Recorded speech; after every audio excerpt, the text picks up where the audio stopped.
ఎలా ఉంది లైఫ్ ఇప్పుడు? నా లైఫా బాగుంది. ఇప్పుడు బాగుంది. బాగుంది. ఎవరి లైఫ్ అయినా వావ్ అనేది ఏమి ఉండదు. ఓకే చల్తా పోతుంది, నడిపిస్తాం అంతే. అంతే. ఓకే. ఏంటి అంటే నేను 2-3 సార్లు శ్రీదేవి డ్రామా కంపెనీలో చూశాను. అమ్మో ఫస్ట్ అడిగేస్తాను, మొదలెట్టేస్తాను మొత్తం. కాంట్రవర్సీ అవ్వకుండా చూసుకుందాం. ఓకే. శ్రీదేవి డ్రామా కంపెనీలో ఒక 5 to 6 ఎపిసోడ్స్ ఏమో చేసినట్టున్నారు. అవును.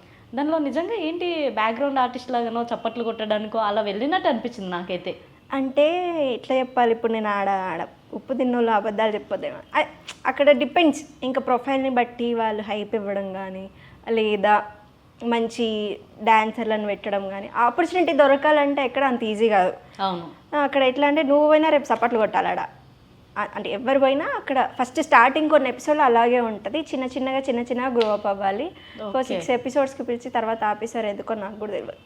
నాకు తెలిసి ఎంత పోయినా కూడా అక్కడ రెగ్యులర్ ఉండేవాళ్ళు వాళ్ళంతకు వాళ్ళు డైలాగ్స్ తీసుకుని ముందర వెళ్ళిపోతారేమో. అవునవును.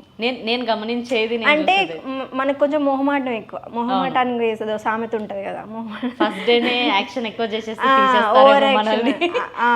ఏంటి ఇదే చైల్డ్ ఆర్టిస్ట్ అంటారేమో అనేసి నేను ఫస్ట్ డే అండ్ నేను అక్కడే జాబ్ చేసిన అసిస్టెంట్ డైరెక్టర్గా మల్లెమాల్లో. సో ఒక 2 years అసిస్టెంట్ డైరెక్టర్గా జాబ్ చేసిన. సో అట్లా వాళ్ళు నాకు ఆపర్చునిటీ ఇచ్చి తీసుకుర్రు. తర్వాత ఇక అక్కడ వాళ్ళు నాకు ఒక టెక్నీషియన్ నుంచి ఆర్టిస్ట్ అనిపించుకోవడానికి నాకు టైం పడుతుంది, వాళ్ళకు టైం పడుతుంది కదా. పోటీ బాగా పెరిగింది, ఏం చేస్తాం. ఇక నా తర్వాత వచ్చేటోళ్ళు వస్తారు, మాట్లాడతారు. అక్కడ చాలా జరుగుతాయి, అవన్నీ మనం మాట్లాడలేము కెమెరా ముందు. ఓకే.